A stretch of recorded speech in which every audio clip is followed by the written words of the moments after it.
ബഹുമാനായ മുഖ്യമന്ത്രി Shri V D Satheesan എനിക്ക് നൽകിയ അംഗീകാരത്തിന് പ്രത്യേകമായ നന്ദി രേഖപ്പെടുത്തുകയാണ്. ഒരു പ്രശ്നം ഉന്നയിക്കുമ്പോൾ താർക്കികന്മാർ പ്രശ്നത്തിലേക്ക് ഇറങ്ങില്ല, ഡൈവേർട്ട് ചെയ്യാനുള്ള കാര്യങ്ങൾ ഉന്നയിക്കും. അദ്ദേഹം പറഞ്ഞു ബുദ്ധിജീവി, എഴുത്തുകാരൻ, പ്രഭാഷകൻ, എല്ലാം നല്ല അംഗീകാരം തന്നെ. പക്ഷെ ഞാൻ അദ്ദേഹത്തെ പോലെ ഏറ്റവും കൂടുതൽ പുസ്തകങ്ങൾ വായിച്ചിട്ടുള്ള ഒരാളല്ല. ഞാൻ അദ്ദേഹത്തെ പോലെ എല്ലാം പഠിച്ചു പറയുന്ന ഒരാളല്ല. വേണമെങ്കിൽ അദ്ദേഹത്തെ പോലെ നിയമസഭയ്ക്കകത്ത് ഏറ്റവും കൂടുതൽ സബ്മിഷനുകൾ ഉന്നയിച്ചിട്ടുള്ള, ഏറ്റവും കൂടുതൽ ക്രമപ്രശ്നം ഉന്നയിച്ചിട്ടുള്ള, ഏറ്റവും കൂടുതൽ കാര്യങ്ങൾ പഠിച്ച് പ്രശ്നങ്ങൾ അവതരിപ്പിക്കുന്ന അസാധാരണ ശേഷിയുള്ള ഒരാളുമല്ല. ഇതെല്ലാം ഞാനാണ് എന്ന് പറയുന്ന ഒരാൾക്ക് മറ്റൊരാൾ ഒരു പ്രശ്നം ഉന്നയിക്കുമ്പോൾ ആ പ്രശ്നത്തിലേക്ക് കിടക്കാതെ ഈ രൂപത്തിൽ പറയുന്നതാണ് യഥാർത്ഥത്തിൽ മുഖ്യമന്ത്രിയാകണം എന്നാണ് ഞാൻ പറഞ്ഞത്. യഥാർത്ഥത്തിൽ അദ്ദേഹത്തിൻ്റെ ശരീരഭാഷയെക്കുറിച്ച് ഞാൻ പറഞ്ഞത്, അദ്ദേഹം പ്രതിപക്ഷ നേതാവിനെ പോലെ സംസാരിക്കുന്നു. അദ്ദേഹം എൻ്റെ കൂടി മുഖ്യമന്ത്രിയാണ്, കേരളത്തിൻ്റെ മുഖ്യമന്ത്രിയാണ്. അതനുസരിച്ചുള്ള പ്രതികരണമാണ് അദ്ദേഹത്തിൽ നിന്ന് പ്രതീക്ഷിക്കുന്നത്. അപ്പോൾ അങ്ങനെ ഒരു കാര്യം പറയുമ്പോൾ, ഇങ്ങനെ മറുപടി പറയുമ്പോൾ ഞാൻ പറഞ്ഞതിനെ പൂർണ്ണമായിട്ടും ഇന്ന് അദ്ദേഹത്തിൻ്റെ പത്രസമ്മേളനം സാധൂകരിച്ചു. വളരെ പെട്ടെന്ന് ഇത്തരത്തിലുള്ള പ്രതികരണത്തോടു കൂടി അദ്ദേഹം ശരിക്കും മുഖ്യമന്ത്രിയാകാൻ ഇനിയും ഏറെ ദൂരം സഞ്ചരിക്കേണ്ടതുണ്ട്. ജനങ്ങൾ തിരഞ്ഞെടുത്തിട്ടുള്ള മുഖ്യമന്ത്രി തന്നെയാണ്. കാരണം അവർക്കാണ് ഭൂരിപക്ഷം കിട്ടിയത്. ഭൂരിപക്ഷം കിട്ടി അവരുടെ പാർട്ടി അദ്ദേഹത്തെ മുഖ്യമന്ത്രിയായി തിരഞ്ഞെടുത്തു. അപ്പോൾ അതിനനുസരിച്ച് അദ്ദേഹം ആ പാർട്ടിയുടെ മാത്രം മുഖ്യമന്ത്രിയോ ആ മുന്നണിയുടെ മാത്രം മുഖ്യമന്ത്രി ആയിട്ടല്ല പ്രവർത്തിക്കേണ്ടത്, കേരളത്തിൻ്റെ ആകെ മുഖ്യമന്ത്രിയായിട്ട് പ്രവർത്തിക്കണം. ഇതിന് പകരം അദ്ദേഹം ഇത്തരത്തിലുള്ള പരാമർശം നടത്തിയത് ശരിയാണോ എന്നുള്ളത് അദ്ദേഹം തന്നെ ആലോചിക്കുക. രണ്ട്, യഥാർത്ഥത്തിൽ ഇന്ന് അദ്ദേഹത്തിൻ്റെ പത്രസമ്മേളനം മുഖ്യമന്ത്രി സത്യപ്രതിജ്ഞാ ലംഘനം നടത്തിയിരിക്കുന്നു. ഗവൺമെന്റ് പ്ലീഡർമാരെ നിയമിച്ചിട്ടുള്ളത് ലോയേഴ്സ് കോൺഗ്രസിന്റെ ലിസ്റ്റ് പ്രകാരമാണ് എന്നൊരു മുഖ്യമന്ത്രി പത്രസമ്മേളനം നടത്തി പ്രഖ്യാപിച്ചിരിക്കുന്നു. ആ ലിസ്റ്റ് മാത്രം അടിസ്ഥാനപ്പെടുത്തിയിട്ടല്ല, അത് ഞങ്ങൾ AGയുമായി ചർച്ച ചെയ്തു. എൻ്റെ കയ്യിൽ എൻ്റെ വീഡിയോ ഉണ്ട്, നിങ്ങളുടെ കയ്യിൽ എല്ലാവരും ഉണ്ടെന്നുള്ളതുകൊണ്ട് ഞാൻ പ്രത്യേകം എടുത്തു വച്ചിട്ടുണ്ട്. അത് വേണമെങ്കിൽ കേൾപ്പിക്കാം. അദ്ദേഹം പറയുന്നത് ലോയേഴ്സ് കോൺഗ്രസ് നൽകിയ ലിസ്റ്റാണ്. ആ ലിസ്റ്റിൽ ഈ 2 പേരുണ്ട്. ആ ലിസ്റ്റിൽ നിന്നല്ലാതെ ഞങ്ങൾ വേറെ ആൾ എടുത്തോ എന്ന് ചോദിച്ചാൽ ഞങ്ങൾ AGയുമായിട്ട് ചർച്ച ചെയ്തിട്ടുണ്ട്. അല്ലാതെ ലോയേഴ്സ് കോൺഗ്രസ് നൽകുന്നതിന് അടിയിലല്ല ഞങ്ങൾ ഒപ്പിട്ടത്. അപ്പോൾ തീരുമാനത്തിൻ്റെ അടിസ്ഥാനം ലോയേഴ്സ് കോൺഗ്രസ് നൽകിയിട്ടുള്ള ലിസ്റ്റാണ് എന്ന് ഭരണഘടനാ പ്രകാരം പ്രീതിയോ പ്രത്യേകമായ താല്പര്യമോ ഇല്ലാതെ മുഖ്യമന്ത്രിയായി പ്രവർത്തിക്കുമെന്ന് സത്യപ്രതിജ്ഞ ചെയ്ത് അധികാരമേറ്റ ഒരാൾ മാധ്യമങ്ങളിലൂടെ സമൂഹത്തോട് പരസ്യമായി സംബന്ധിച്ചിരിക്കുകയാണ്. അതാണ് ഞാൻ പറഞ്ഞത്, ചട്ടങ്ങളും നടപടിക്രമങ്ങളും പാലിക്കാതെ നടത്തിയിരിക്കുന്നു. സ്വജനപക്ഷപാതമാണ് നടത്തിയിട്ടുള്ളത്. തൻ്റെ പാർട്ടിയുമായി ബന്ധപ്പെട്ട സംഘടന നൽകിയ ലിസ്റ്റിനാണ് അടിസ്ഥാനം. ആ ലിസ്റ്റ് ഞങ്ങൾ AGയുമായി ചർച്ച ചെയ്തിരിക്കുന്നു. അതിൻ്റെ അർത്ഥം ചട്ടം പൂർണ്ണമായിട്ട് ലംഘിച്ചിരിക്കുന്നു.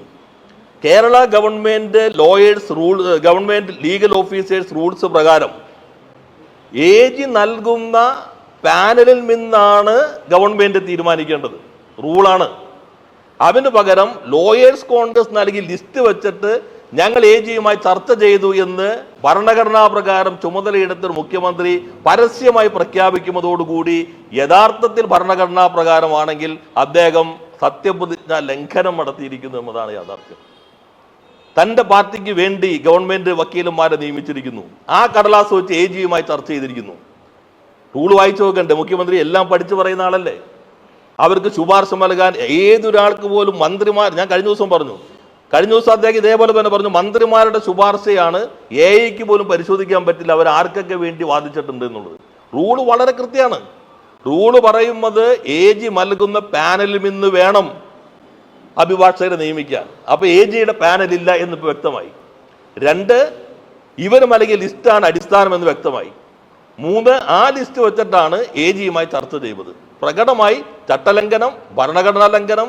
യഥാർത്ഥത്തിൽ മുഖ്യമന്ത്രിയുടെ ഈ പഠിച്ച കാര്യങ്ങൾ പറയുന്നതിൽ നടപടിക്രമങ്ങൾ പഠിക്കാൻ കുറച്ച് സമയം, ഞങ്ങളെയൊക്കെ ആക്രമിക്കാനും വ്യക്തിപരമായി അധിക്ഷേപിക്കാനും കാണിക്കുന്ന ഉത്സുകത നടപടിക്രമങ്ങൾ പാലിക്കാൻ എടുക്കണം. 2, അദ്ദേഹം പറഞ്ഞൊരു കാര്യം, ഈ നിയമം ഇപ്പോൾ പറഞ്ഞിട്ടുള്ള ആളുണ്ടല്ലോ, അദ്ദേഹം 3 6 പേരെ നിയമിച്ചില്ലേ? എന്തെങ്കിലും നടപടിക്രമം പാലിച്ചിട്ടാണോ? ഞങ്ങൾ 23 പേരെ വന്നു. AG പറഞ്ഞു ഞങ്ങളത് സാമ്പത്തികം നോക്കി, എന്നിട്ട് ഞങ്ങൾ ഈ 12 1 13 മതിയും തീരുമാനിച്ചു. അദ്ദേഹം മന്ത്രി എന്ന നിലയിൽ എല്ലാ കടലാസും അദ്ദേഹത്തിൻ്റെ ഉണ്ടാവും.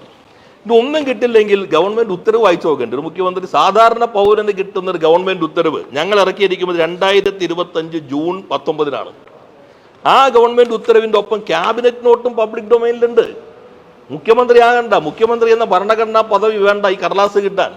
ഏതൊരു മനുഷ്യനും പൗരൻ പോലും ആകണ്ട, ഇന്റർനെറ്റ് പരതി കഴിഞ്ഞാൽ ഏതൊരു മനുഷ്യനും കിട്ടാവുന്ന ഗവൺമെന്റ് ഉത്തരവാണ്. ആ ഗവൺമെന്റ് ഉത്തരവിൽ കൃത്യമായിട്ട് പറയുന്നുണ്ട് എന്ന് മുതലാണ് ഈ ആവശ്യം വച്ചിരിക്കുന്നത്. 2018 ഞങ്ങളുടെ മുൻപിൽ വന്നു. കഴിഞ്ഞ ഗവൺമെന്റിന്റെ എണ്ണം വർദ്ധിപ്പിക്കണം, 25 ജഡ്ജിമാർ മാത്രമുള്ള സന്ദർഭം, അതിപ്പോ ഫങ്ഷണൽ ജഡ്ജിമാർ 40ആയി, സ്ട്രെങ്ത് 47ആയി. ഇതിന്റെ അടിസ്ഥാനത്തിൽ വേണമെന്ന് പറഞ്ഞിട്ട് തുടർച്ചയായി കത്തെഴുതി. ആ കത്തെഴുതിയതെല്ലാം ക്യാബിനറ്റ് നോട്ട് 3053 ഇത് പബ്ലിക് ഡൊമൈനിലുണ്ട്. ഇത് എൻ്റെ കയ്യിലുള്ള രഹസ്യരേഖയല്ല, പബ്ലിക് ഡൊമൈനിൽ ലഭിക്കുന്ന രേഖയാണ്. അതിനകത്തിന്റെ ചരിത്രം എല്ലാം പറയുന്നുണ്ട്. 2000 എന്നാണ് പുതിയത് വന്നിട്ടുള്ളത്. 2018 AG കത്ത് നൽകി. പ്ലീഡർമാരുടെ എണ്ണം 9 വീതം എന്ന് വെച്ചാൽ 18 പേരെ പുതുതായി സൃഷ്ടിക്കണം. അതിന് കാരണം 9 ജഡ്ജിമാർ പുതുതായി നിയമിക്കപ്പെടുന്നുണ്ട്. എന്നാൽ അത് പരിഗണിക്കപ്പെട്ടില്ല. അത് കഴിഞ്ഞിട്ട് വീണ്ടും ഈ കത്ത് 19 നൽകി. പിന്നെ ഈ ഗവൺമെന്റ് വന്നതിന് ശേഷം വീണ്ടും ഈ കത്ത് നൽകി. അങ്ങനെ ഓരോ തവണ നൽകി. 25 ജഡ്ജിമാരുള്ളപ്പോൾ ഉള്ളത് 40 ജഡ്ജിമാരായി. അതിൻ്റെയൊക്കെ അടിസ്ഥാനത്തിൽ ഈ എണ്ണം വർദ്ധിപ്പിക്കണമെന്നുള്ളത് ഇത്രയും വളരെ ബ്ലാക്ക് ആൻഡ് വൈറ്റിൽ ഒരു ഗവൺമെന്റ് ഉത്തരവുള്ളപ്പോൾ ഒരു മുഖ്യമന്ത്രി നടപടിക്രമങ്ങളൊന്നും അവർ പാലിച്ചിട്ടില്ല. ഞങ്ങൾ അങ്ങനെയല്ല എന്ന് എങ്ങനെ അദ്ദേഹത്തിന്റെ പത്രസമ്മേളനം ഓരോന്നും കഴിയുമ്പോൾ ക്രെഡിബിലിറ്റി കുറയല്ലേ? അതല്ലേ ഞങ്ങൾ അദ്ദേഹത്തോടുള്ള സ്നേഹം കൊണ്ടല്ലേ പറയുന്നത്. ഇതൊന്ന് വായിച്ചു നോക്കണ്ടേ? എല്ലാം വായിച്ചു പഠിക്കുന്ന ആളല്ലേ. ഇപ്പം സംഭവിച്ചു, ഈ ഉത്തരവ് വന്നിരിക്കുന്നത് 19/6/2025 ഞങ്ങൾ 21 ചുമതല എടുത്തല്ലോ ഞാൻ മന്ത്രിയായിട്ട്. ഏറ്റവും ഈ നടപടിക്രമങ്ങളെല്ലാം പാലിച്ച് അവരാവശ്യപ്പെട്ടതിൽ നിന്ന് ഫിനാൻസിന്റെ അഭിപ്രായം പരിഗണിച്ച് ആദ്യം അത് റിജക്ട് ചെയ്തു. വീണ്ടും ജഡ്ജിമാരുടെ എണ്ണം കൂടി. അപ്പം ഞങ്ങൾ അവരോട് ചോദിച്ചു കേസുകളുടെ എണ്ണം എത്രയുണ്ട്, ഓരോ വക്കീൽ എത്ര കേസ് കൈകാര്യം ചെയ്ത്, ഈ റിപ്പോർട്ട് ആവശ്യപ്പെട്ടു. അതിൻ്റെ അടിസ്ഥാനത്തിൽ വീണ്ടും AG നിയമ സെക്രട്ടറി ചർച്ച നടത്തി. അത് വീണ്ടും ഫിനാൻസിലേക്ക് കൊടുത്തു. അതിൻ്റെ അടിസ്ഥാനത്തിലാണ് ഈ ഉത്തരവിൽ ഞങ്ങൾ 6 എണ്ണം വെച്ചത്. ഇന്ന് അദ്ദേഹം പറയുന്നു പഠിച്ചു പറയണ്ടേ, 3 സ്പെഷ്യൽ പ്ലീഡർമാർ 3 GP. ആരാ സ്പെഷ്യൽ പ്ലീഡർമാർ വെച്ചേക്കണേ? 3 senior GP 3 GP. ഏറ്റവും ചുരുങ്ങിയത് അതെങ്കിലും ഒരു മുഖ്യമന്ത്രിയാണ് പറയുന്നത്. പ്രതിപക്ഷ നേതാവാകുമ്പോൾ എന്തു പറയാം, വായുരിക്കിടാം. ഇത് ഭരണഘടനാ പദവിയാണ്. അദ്ദേഹം പറയുന്നതാണ് ആധികാരികമായി ഗവൺമെന്റിന്റെ വസ്തുതാപരമായ നിലപാട്. ഈ രേഖയുള്ളപ്പോൾ ഞങ്ങൾ നടപടിക്രമങ്ങൾ പാലിച്ചില്ല എന്ന് എന്തടിസ്ഥാനത്തിൽ, ഏത് പഠിച്ചിട്ടാണ് മുഖ്യമന്ത്രി പറഞ്ഞിരിക്കുന്നത്? ഏത് പഠനത്തിന്റെ അടിസ്ഥാനത്തിലാണ് അദ്ദേഹം പഠിച്ചു വയ്ക്കുന്നയാൾ ഈ ചുരുങ്ങിയ സമയം കൊണ്ട് ഇത്ര 12 പേരെ ഇവിടെയും ഒരാളെ സീനിയർ GP ആയിട്ട് സുപ്രീം കോടതിയിൽ പൊതുവെ പോസ്റ്റ് സൃഷ്ടിച്ചത്? ആ പോസ്റ്റ് സൃഷ്ടിക്കണമെന്നുള്ളത് ഫിനാൻസിലേക്ക് പോയിട്ടുണ്ടോ? ഞാൻ ഉറപ്പിച്ച് പറയുന്നു, ഞങ്ങളുടെ മന്ത്രിസഭയിലെല്ലാം GP-മാരെ നിയമിക്കുന്നത് സാധാരണ അജണ്ട എല്ലാ നടപടിക്രമങ്ങളും പാലിച്ചുകൊണ്ടാണ്. ഈ ഗവൺമെന്റ് വന്നതിന് ശേഷം GP-മാരെ വെച്ചത് സാധാരണ അജണ്ടയാണോ ഔട്ട് ഓഫ് അജണ്ടയാണോ? ഔട്ട് ഓഫ് അജണ്ട ആകുമ്പോൾ ഈ ഫയലുകളും അതിന്റെ രേഖകളും ഒന്നും തന്നെ നോക്കാൻ മറ്റു മന്ത്രിമാർക്ക് അവസരം കിട്ടില്ല. അപ്പോൾ പ്രകടമായി കോൺഗ്രസിന്റെ ലിസ്റ്റാണ് എന്ന് മുഖ്യമന്ത്രി സമ്മതിച്ചിരിക്കുന്നു. 2, അദ്ദേഹം ഞങ്ങൾ നടപടിക്രമം പാലിക്കാതെ വെച്ചു എന്നുള്ളത് വസ്തുതാപരമായി തെറ്റ്, ജനങ്ങളെ തെറ്റിദ്ധരിപ്പിക്കാനുള്ള ശ്രമം. ഞങ്ങൾ 25 ജഡ്ജിമാരുള്ളിടത്ത് 40 പേരായപ്പോഴാണ് 3 സീനിയർ GP 3 GP-യെ 3 തവണ റിജക്ട് ചെയ്തതിനു ശേഷം സാമ്പത്തിക സ്ഥിതി എല്ലാം പരിശോധിച്ച് എണ്ണം ചുരുക്കി തീരുമാനിച്ചത്. ആ ഘട്ടത്തിൽ ഇപ്പോൾ വന്ന ഉടൻ തന്നെ ലിസ്റ്റിനനുസരിച്ച് കട്ടിലിനനുസരിച്ച് കട്ടിലിനനുസരിച്ച് ആളുടെ കാല് മുറിക്കുന്ന പോലെ പോസ്റ്റുകൾ ക്രിയേറ്റ് ചെയ്തു. ഇനി അദ്ദേഹം പഠിച്ചിട്ടുള്ള ഒരാളല്ലേ? സ്പെഷ്യൽ GP-മാരെ ഇങ്ങനെ നിയമിച്ചൊരു കാലുണ്ടോ? ഇപ്പൊ എത്ര സ്പെഷ്യൽ GP-മാരെ നിയമിച്ചു? ആ ഉത്തരവ് നിങ്ങളുടെ എല്ലാം കയ്യിലുണ്ടാവുമല്ലോ. സ്പെഷ്യൽ GP എന്ന് പറയുന്നുള്ളൂ, ബാക്കി AG തീരുമാനിക്കും.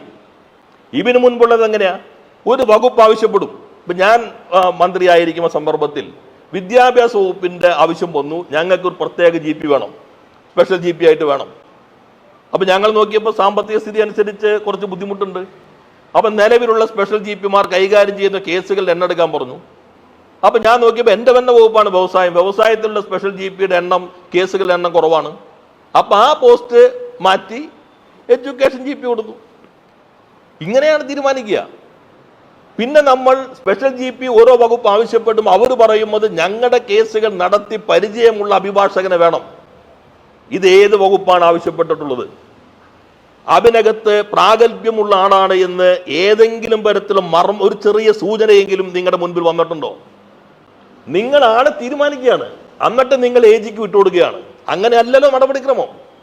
ഇപ്പോ ദേവസ്വം കൈകാര്യം ചെയ്യുമ്പോൾ ഇന്നയാൾ ഏറ്റവും പ്രാവീണ്യമുള്ള ആളാണ് എന്ന് കണ്ടാൽ അദ്ദേഹത്തെ ഏൽപ്പിക്കാം. കേസുകൾ കൂടിയിട്ടുണ്ട്.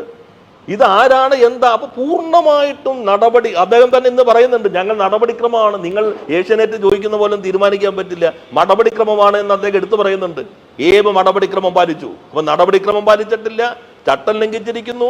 ഇന്ന് സത്യപ്രതിജ്ഞാ ലംഘനം നടത്തി, പ്രീതിക്കനുസരിച്ച് നിയമനം നടത്തി എന്നത് അദ്ദേഹം തന്നെ പരസ്യമായി പറഞ്ഞിരിക്കുന്നു എന്നതാണ് ഏറ്റവും ഗൗരവമായിട്ടുള്ള കാര്യം. രണ്ട്, അദ്ദേഹം പറഞ്ഞൊരു കാര്യം വിഴിഞ്ഞപ്പം സംബന്ധിച്ച് എല്ലാ ഭാഗങ്ങളിലേക്ക് ഞാൻ പോകുന്നില്ല. ഞാൻ എന്നെ സംബന്ധിച്ച് അദ്ദേഹം പരാമർശിച്ച ചില കാര്യങ്ങൾ പൊതുവായി ഞാൻ നേരത്തെ നടത്തിയ പ്രതികരണത്തെ അടിസ്ഥാനപ്പെടുത്തി 2-3 കാര്യങ്ങൾ പറയുന്നുള്ളൂ. ഇന്ന് അദ്ദേഹം പറഞ്ഞ മറ്റൊരു കാര്യം എന്താ?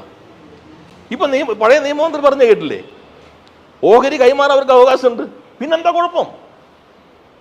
അപ്പൊ ആളുകൾ വിചാരിക്കാവൂ ഇവർ നിലപാട് മാറ്റിയോ? ഞങ്ങളും നേരത്തെ മുഴുവൻ നടത്തിയ പ്രതികരണങ്ങൾ എന്താ? ഈ കരാർ അനുസരിച്ച് ഓഹരി കൈമാറാൻ അവർക്ക് അവകാശമുണ്ട്. പക്ഷെ പ്രയർ അപ്രൂവൽ വേണമെന്നാണ് കരാറിനകത്ത് 5(3) വ്യവസ്ഥ ചെയ്യുന്നത്. ഈ പ്രയർ അപ്രൂവൽ ഇല്ല എന്ന് സെബിക്ക് നൽകിയ കത്തിൽ അവർ എഗ്രിമെന്റിനകത്ത് ഏർപ്പെട്ടിരിക്കുന്നു എന്ന് പറഞ്ഞിരിക്കുന്നു. അപ്പൊ നിങ്ങൾ നൽകിയ കത്തിൽ പറയുന്നു ഞങ്ങൾ അറിയിച്ചില്ല എന്നുള്ളതാണ്. ഇൻഫോർമേഷൻ എന്നല്ല കരാറിനകത്തുള്ളത്, പ്രയർ അപ്രൂവൽ എന്നാണ്. വെറും അപ്രൂവൽ എന്നല്ല, പ്രയർ അപ്രൂവൽ എന്നാണ്. ഞങ്ങൾ പറഞ്ഞല്ലോ, വിഴിഞ്ഞം പോർട്ട്, അദാനി, അതിനെല്ലാം 10 വർഷം ഞങ്ങൾ നടത്തിയ ശ്രമങ്ങൾ അത് ശക്തിപ്പെടുത്തണം, അതിനകത്തും തർക്കമില്ല. പക്ഷെ പ്രയർ അപ്രൂവൽ അത് ഇല്ല. മറ്റൊരു കാര്യം കൂടി പറഞ്ഞു, 5(9) പ്രകാരം 250 കിലോമീറ്ററിനകത്ത് അദാനി കമ്പനി മറ്റൊരു പോർട്ട് നിക്ഷേപം നടത്താൻ പറ്റില്ല. 250 കിലോമീറ്ററിനകത്ത് പോർട്ടിനകത്ത് പ്രധാനമായും നിക്ഷേപമുള്ള ആളുകൾ വിഴിഞ്ഞത്തും നിക്ഷേപം നടത്താൻ പാടില്ല. ഈ ഭാഗവും നിങ്ങൾ പരിശോധിക്കണം. അന്ന് ഞാൻ പറഞ്ഞു, മുഖ്യമന്ത്രി എന്ന നിലയിൽ അദ്ദേഹം ചെയ്യേണ്ടത് പ്രതിപക്ഷ നേതാവിനെ പോലെയല്ല. ഇന്ന് അദ്ദേഹം പറഞ്ഞു കേരള താല്പര്യം, നേരത്തെ പറഞ്ഞിട്ടുണ്ട്, ഈ വന്ന പ്രശ്നങ്ങൾ ഞങ്ങൾ ചർച്ച ചെയ്യും, വേണമെങ്കിൽ പ്രതിപക്ഷവുമായി ചർച്ച ചെയ്യാം, നമുക്ക് പൊതുവായി ഈ നാടിന്റെ താല്പര്യം സംരക്ഷിക്കാനാണ് നിൽക്കുന്നത്. വിഴിഞ്ഞത്തിന് വലിയ സാധ്യതയുണ്ടെന്നതിൽ നിങ്ങൾക്കും തർക്കമില്ലല്ലോ, ഞങ്ങളോട് പറയാം, ഞങ്ങൾക്കും തർക്കമില്ല, നമുക്ക് ഒന്നിച്ചു കൊണ്ടുപോകാം, ഒന്നിച്ച് നിൽക്കണം. ഇതാണ് സ്റ്റേറ്റ്മാൻഷിപ്പ്, ഇതാണ് മുഖ്യമന്ത്രിയിൽ നിന്ന് നാട് പ്രതീക്ഷിക്കുന്നത്. അതിന് പകരം രാഷ്ട്രീയമായ മറുപടിയിലേക്ക്, ആ രൂപത്തിൽ ഒരു ആത്മസംതൃപ്തി കിട്ടുമ്പോൾ താർക്കികന്റെ റോളിലേക്ക് ഒരു കാരണവശാലും മുഖ്യമന്ത്രി പോകുന്നത് അദ്ദേഹത്തിനും നല്ലതല്ല, നാടിനും നല്ലതല്ല. അതാണ്. പിന്നെ നോക്കൂ, അദ്ദേഹത്തിന് താർക്കിക വൈദഗ്ധ്യം കാണാൻ ഇന്നത്തെ ചോദ്യം മറുപടി നോക്കിയാൽ മതി. കഴിഞ്ഞ പത്രസമ്മേളനത്തിൽ അദ്ദേഹം പറഞ്ഞത് എന്താ?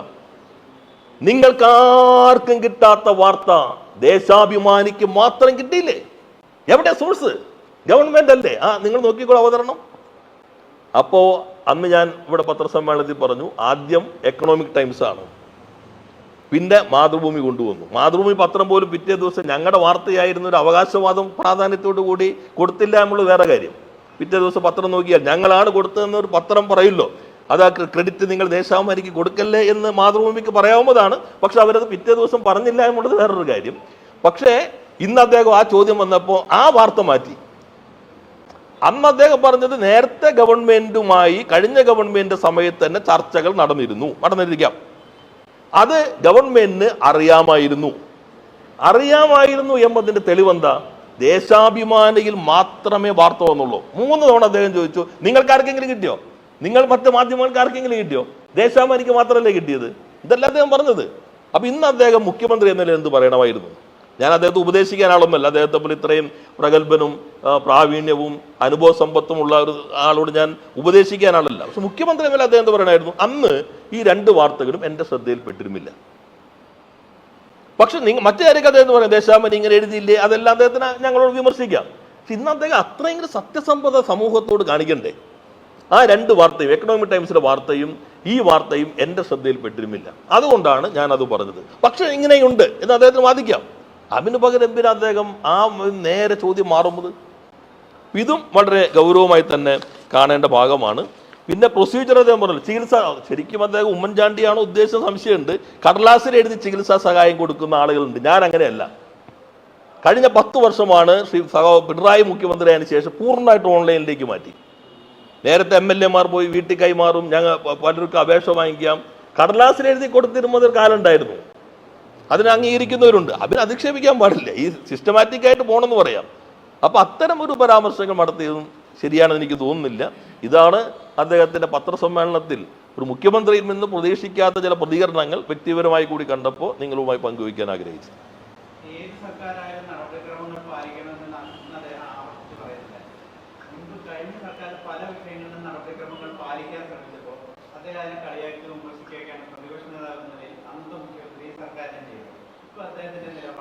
അല്ല, അദ്ദേഹം ഒരു നടപടിക്രമവും പാലിക്കുന്നില്ല എന്നുള്ളതാണല്ലോ ഇപ്പോൾ ജി പിമാരുടെ നിയമനത്തിൽ കണ്ടത്.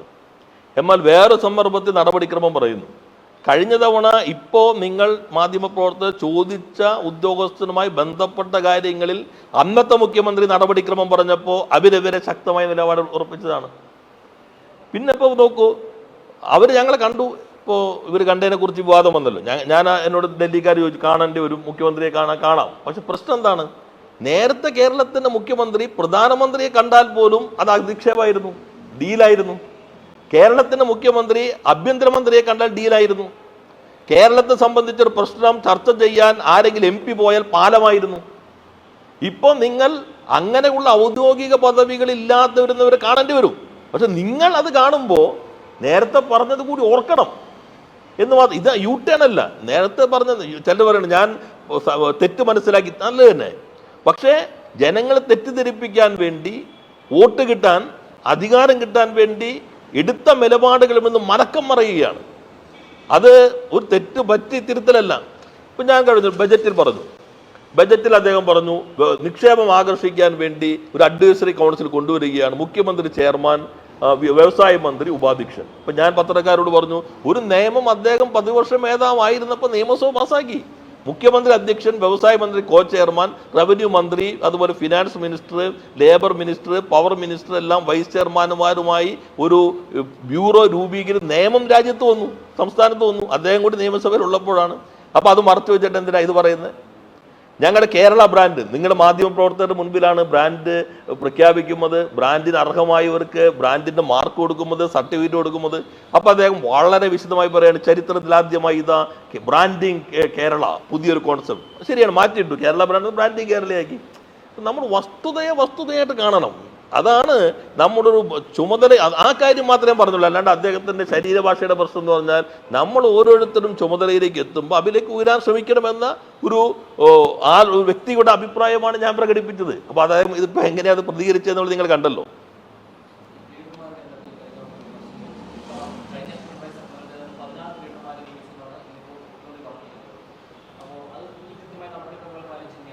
അല്ല, ഞാൻ പറയുന്നത് ഇത് ഗവൺമെൻറ് ഉത്തരവല്ലേ. ഇപ്പം കഴിഞ്ഞ തവണത്തെ ഞാൻ എടുത്തില്ല.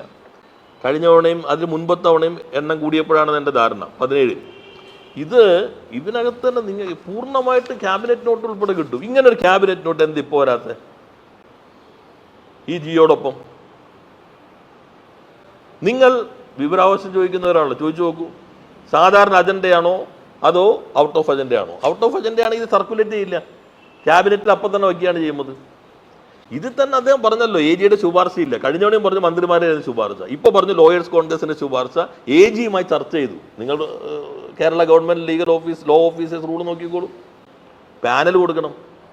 പാനൽ കൊടുക്കണ സ്പെഷ്യൽ പ്ലീഡർമാരുടെ പാനൽ എങ്ങനെ AG കൊടുക്കും? സ്പെഷ്യൽ പ്ലീഡർമാരുടെ പാനൽ AG കൊടുക്കണമെങ്കിൽ ഇപ്പോൾ ഉള്ളതിനേക്കാളും കൂടുതലായിട്ട് ആദ്യം ഈ എണ്ണം വർദ്ധിപ്പിക്കണമെന്ന് ശുപാർശ വരണം. ആ ശുപാർശ ധനകാര്യ വകുപ്പിലേക്ക് പോകണം. ധനകാര്യ വകുപ്പ് കണ്ട് ധനകാര്യ മന്ത്രിയുടെ അംഗീകാരത്തോടു കൂടി അംഗീകരിച്ച് നിയമവകുപ്പിന് കൊടുക്കണം. നിയമവകുപ്പ് ആ പോസ്റ്റ് അംഗീകരിച്ച് മന്ത്രിസഭയിൽ വന്ന് അംഗീകരിച്ചാലാണ് പിന്നെ AG ശുപാർശ വാങ്ങിക്കാൻ പറ്റുള്ളൂ. ഞാൻ നേരത്തെ നിങ്ങളോട് പറഞ്ഞു, ഒരു മന്ത്രി, ഇപ്പോൾ മുഖ്യമന്ത്രി എന്ന നിലയിൽ അദ്ദേഹം education, higher education, labour, health, power, excise, corporation, home, ഏത് വകുപ്പെടുത്താലും എത്ര വകുപ്പെടുത്താലും പ്രശ്നമില്ല.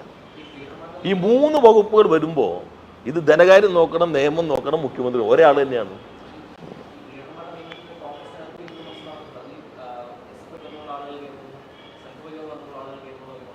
അല്ല, അതിനെന്ന് വെച്ചാൽ പല അഭിപ്രായങ്ങളും ഉണ്ടാവുമല്ലോ. ഈ അഭിപ്രായങ്ങളെല്ലാം നോക്കിയിട്ട് AG-യാണ് ചട്ടപ്രകാരം ശുപാർശ നൽകേണ്ടത്. മന്ത്രിമാർക്ക് ശുപാർശ നൽകാൻ അധികാരമില്ല. മുഖ്യമന്ത്രിക്ക് തന്നെ ഇന്നാളെ വയ്ക്കണമെന്ന് അങ്ങോട്ട് പറയാൻ പറ്റില്ല. ആ ശുപാർശ വരുമ്പോൾ അതിൽ നിന്ന് ഞങ്ങളുടെയൊക്കെ സമയത്ത് ആ ശുപാർശ എനിക്ക് ഓർമ്മയുണ്ട്. AG തന്നെ പറയും ഇന്നെ ആളുകളായിരിക്കും കുറേ കൂടി പരിഗണിക്കാവുന്നത്. അത് വെച്ചിട്ട് മുഖ്യമന്ത്രിക്ക് അയക്കും. മുഖ്യമന്ത്രി ക്യാബിനറ്റിൽ വയ്ക്കാൻ പറഞ്ഞാൽ ക്യാബിനറ്റ് ചർച്ച ചെയ്തിട്ട് അതിൽ ആരൊക്കെ വേണമെന്ന് ക്യാബിനറ്റ് കളക്റ്റീവായി തീരുമാനിക്കുകയും ചെയ്യുക. അല്ലാതെ ലോയേഴ്സ് കോൺഗ്രസിന് അധികാരമില്ല, മന്ത്രിമാർക്ക് അധികാരമില്ല, വേറെ അദ്ദേഹം പറഞ്ഞ KSU യൂണിറ്റിനും അധികാരമില്ല. ബാക്കി എല്ലാ ഘടകങ്ങളും പരിശോധിക്കും. അത് AG പരിശോധിക്കണ്ടേ? പൂർണ്ണമായിട്ടും സത്യപ്രതിജ്ഞ ലംഘനം തന്നെ നടത്തിയെന്ന് അദ്ദേഹം പരസ്യമായി പറഞ്ഞ് എന്ത് ചെയ്യും? അല്ല, ഇപ്പൊ ഒന്നല്ലേ ഉള്ളൂ. ഇപ്പൊ അദ്ദേഹം പരസ്യമായി പറഞ്ഞേക്കല്ലേ ഈ ലോയേഴ്സ് കോൺഗ്രസിന്റെ ഇത് വെച്ചിട്ടാണ് വന്നിരിക്കുമ്പോഴെന്ന്. പ്രീതിയോ ഇതൊന്നും കൂടാതെ വേണ്ടേ ഇത് നിർവഹിക്കാൻ? പേരുകളൊക്കെ വരും, അതൊക്കെ പലതരത്തിൽ വരാം, ചർച്ചകളൊക്കെ ചെയ്യാം. പക്ഷെ അതിൻ്റെതായ നടപടിക്രമങ്ങൾ പൂർണ്ണമായിട്ടും പാലിക്കണ്ടേ?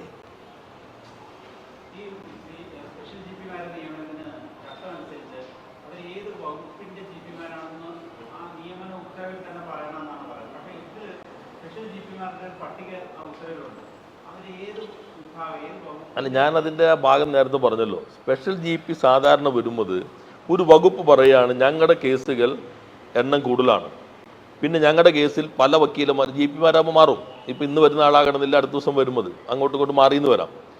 ഒരേ GP ഈ വിഷയത്തിൽ പ്രാവീണ്യമുള്ള ആൾ തന്നെയാണ് വരേണ്ടത് എന്ന അഭിപ്രായം ഉണ്ടെങ്കിൽ അവർ ഗവൺമെൻറ് ശ്രദ്ധയിൽപ്പെടുത്തും. ഗവൺമെൻറ് AGക്ക് അയക്കും. AG അപ്പോൾ അവരുടെ അഭിപ്രായം അറിയിക്കും.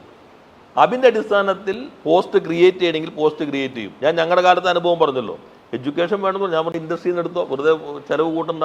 ഇൻഡസ്ട്രിയുടെ പ്ലീഡറുടെ പോസ്റ്റ് സ്പെഷ്യൽ പ്ലീഡർ ഇൻഡസ്ട്രിയും ഉള്ളത് സ്പെഷ്യൽ പ്ലീഡർ എഡ്യൂക്കേഷനാക്കി മാറ്റി, ജനറൽ എഡ്യൂക്കേഷനാക്കി. പിന്നെ വയ്ക്കുന്ന വക്കീല് ആ മേഖലയ്ക്കകത്ത് പ്രാവീണ്യമുള്ള ആളായിരിക്കണമെന്നതുകൂടി കണക്കിലെടുത്തിട്ടാണ് സ്പെഷ്യൽ വരുന്നത്. ഈ സ്പെഷ്യൽ പ്ലീഡർ എന്നുള്ള 60 വയസ്സ് കഴിഞ്ഞാലും തുടരാം. അപ്പോൾ ഇവർക്ക് ഇപ്പോൾ 60 വയസ്സ് കഴിഞ്ഞ ആളുകളെ നിയമിക്കണം, അല്ലെങ്കിൽ കുറച്ചുകൂടി സീനിയറായ ആളുകളെ കൂടി ഉൾപ്പെടുത്താൻ വേണ്ടിയുള്ളൊരു ശ്രമം ഇതിനകത്ത് വന്നു. ഞങ്ങളുടെ മുൻപിലും റിട്ടയർ ചെയ്യുമ്പോൾ വരാറുണ്ട്. ഇപ്പോൾ സീനിയറായ ഒരാൾ 60 കഴിയുമ്പോൾ റിട്ടയർ ചെയ്യും, അല്ലെങ്കിൽ GP ആയ ഒരാൾ 60 കഴിയുമ്പോൾ റിട്ടയർ ചെയ്യും. അപ്പോൾ സ്വാഭാവികമായിട്ടും നിവേദനങ്ങൾ AGക്ക് വരും, ഗവൺമെൻറ് പല രീതിയിൽ വരും. ഇതൊന്ന് സ്പെഷ്യൽ GP പോസ്റ്റായിട്ട് ഉയർത്തണം എന്നൊക്കെ പറഞ്ഞ നിവേദനങ്ങൾ വരാം. പക്ഷെ ഞങ്ങൾ അതിനനുസരിച്ച് ഉയർത്തിയിട്ടില്ല.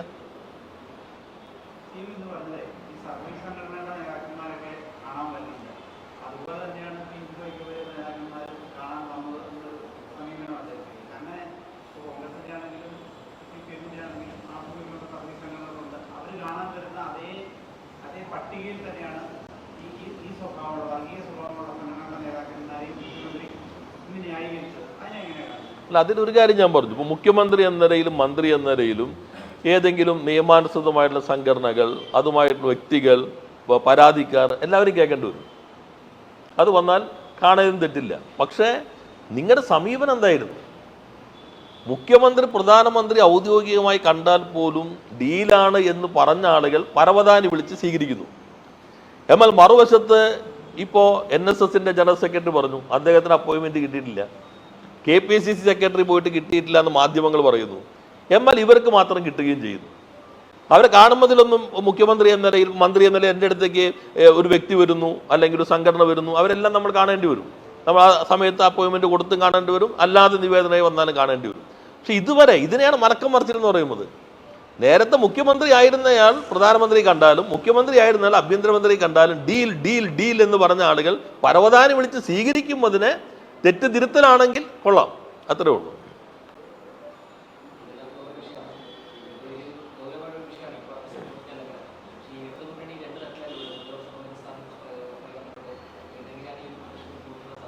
അല്ല, അത് ഇന്നലെ LDF കണ്ടു. പക്ഷെ മുഖ്യമന്ത്രി പറഞ്ഞത് എന്താ? നിങ്ങൾ ചോദിക്കുകയാണ് KPCC പ്രസിഡന്റ് എന്തോ, അപ്പോൾ അവർ പ്രതിപക്ഷ ഉപനേതാവിനെ തീരുമാനിക്കട്ടെ. അതൊന്നും മുഖ്യമന്ത്രി പറയേണ്ട കാര്യമാണോ? തർക്കങ്ങൾ എല്ലായിടത്തും. അപ്പം ഞങ്ങൾക്കിടയിൽ തർക്കമുണ്ട് നിങ്ങൾ, അപ്പോൾ അവർക്കിടയിൽ തർക്കമാണോ? അതാണോ ഉദ്ദേശിക്കുന്നത്? ആളെ കണ്ടെത്താൻ പറ്റിയിട്ടില്ല, അവരല്ലേ എളുപ്പത്തിൽ കണ്ടെത്തേണ്ടത്. പ്രതിപക്ഷ ഉപനേതാവിനെ സംബന്ധിച്ചുള്ള ഇപ്പോൾ നിലനിൽക്കുന്ന പ്രശ്നങ്ങളിൽ ഇന്നലെ LDFന്റെ കൺവീനർ CPI സെക്രട്ടറിയുമായി സംസാരിച്ചതിന് ശേഷം കൺവീനർ തന്നെ ഒരു അഭിപ്രായം പറഞ്ഞിട്ടുണ്ട്, സെക്രട്ടറി പറഞ്ഞിട്ടുണ്ട്. അപ്പോൾ അതുമ്പോൾ നിൽക്കുക, അവരാണല്ലോ അത് കൈകാര്യം ചെയ്യുന്നത്.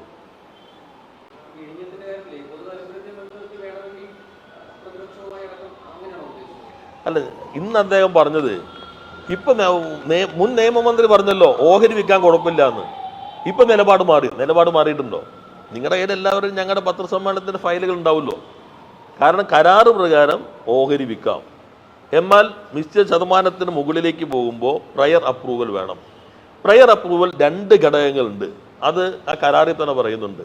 ഒന്ന് നാഷണൽ സെക്യൂരിറ്റി, 2 പബ്ലിക് ഇൻട്രസ്റ്റ്. ആ പബ്ലിക് ഇൻട്രസ്റ്റ് എങ്ങനെ സംരക്ഷിക്കപ്പെടും? അപ്പോൾ അതിൽ 5-9 നിൽക്കുമോ? 5-9 പറയുന്നത് 250 കിലോമീറ്ററിനുള്ളിലുള്ള ഇവരും നിക്ഷേപം നടത്താൻ പാടില്ല എന്നുള്ളതും അവിടെ നിക്ഷേപമുള്ളവർ ഇവിടെ നിക്ഷേപം നടത്താൻ പാടില്ല എന്നുള്ളത് ഇതിനെങ്ങനെ ബാധിക്കും? ഈ വശങ്ങളെല്ലാം ചർച്ച ചെയ്തിട്ട് പ്രയർ അപ്രൂവൽ ഇല്ലാതെ എങ്ങനെ ഇവർ എഗ്രിമെന്റിലേക്ക് പോയി? ഇത് ഗൗരവമായ പ്രശ്നമാണല്ലോ. ഇപ്പൊ ഈ പത്രങ്ങൾ കൊണ്ടുവന്നില്ലായിരുന്നെങ്കിൽ അപ്രൂവ് അങ്ങ് പോവല്ലേ ചെയ്യുന്നത്. അപ്പോൾ ഇതാണ് ഞങ്ങൾ നേരത്തെ എടുക്കുന്ന നിലപാട്. ഇത് ചർച്ച ചെയ്യാതെ പ്രയർ അപ്രൂവൽ ഇല്ലാതെ പോയത് അത് സീരിയസ് ആയിട്ട് ഗവൺമെന്റ് കാണണം. പക്ഷെ ഗവൺമെന്റ് എന്ത് ചെയ്തു? ഞങ്ങൾ അറിയിച്ചില്ല എന്നാണ് കത്ത് കൊടുത്തത്. അറിയിക്കാമുള്ളതല്ല, അപ്രൂവലും അല്ല, പ്രയർ അപ്രൂവലാണ്. അപ്പോൾ അത് പൂർണ്ണമായിട്ട് പാലിച്ചിട്ടില്ല. വിഴിഞ്ഞത്തിന്റെ പൊട്ടൻഷ്യൽ ഉപയോഗിക്കണമെന്ന കാര്യത്തിൽ ആർക്കും തർക്കമില്ല. കഴിഞ്ഞ ഗവൺമെന്റും അതിന് മുമ്പത്തെ ഗവൺമെന്റുമാണ് അത് നടപ്പിലാക്കാൻ വലിയ രൂപത്തിൽ ശ്രമം നടത്തിയിട്ടുള്ളത്. അതിൻ്റെ ഭാഗമായിട്ടാണ് ഇപ്പോൾ വിഴിഞ്ഞം യാഥാർത്ഥ്യമായി.